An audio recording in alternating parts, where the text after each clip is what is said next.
Hello বন্ধুরা, আজকে আমি হেলদি খিচুড়ি বানাবো। তার জন্য দেখো আমি কী কী করি, তোমরা দেখতে থাকো ভিডিওটা। প্রথমে গরম কড়াইতে তেল দিয়ে দিয়েছি, তার মধ্যে আমি এক এক করে সব সবজিগুলো দিয়ে দেবো।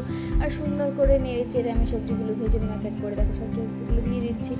দেওয়ার পরে আমি ভালো করে নেড়ে নিচ্ছি। তারপর সামান্য একটু দিয়ে দেবো নুন দিয়ে ভালো করে নেড়ে চেড়ে এপিট করে ভালো করে নেড়ে চেড়ে দিয়ে দেবো পেঁয়াজ কুচি দিয়ে ভালো করে নেড়ে চেড়ে আমি একটু হালকা ভেজে যখন লাল লাল হয়ে আসবে তার মধ্যে দিয়ে দেবো আমি আদা বাটা দেওয়ার পর এক এক করে আমি যা যা মশলা আছে সেগুলো দিয়ে দেবো। তার মধ্যে লঙ্কা গুঁড়ো, হলুদ গুঁড়ো, জিরে গুঁড়ো দিয়ে ভালো করে কষিয়ে ভালো করে ভালো করে কষিয়ে তারপর আমি দিয়ে দেবো টমেটো কুচি দিয়ে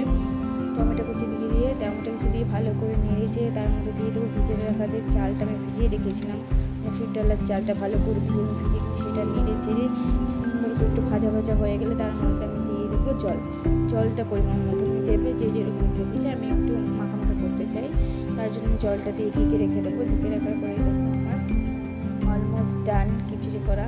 খুব সহজ, ইজি, এরকম হেলদি শরীরের জন্য খুবই ভালো। তোমরা একবার ট্রাই করতে পারো। টাটা সবাইকে, ভালো থাকো।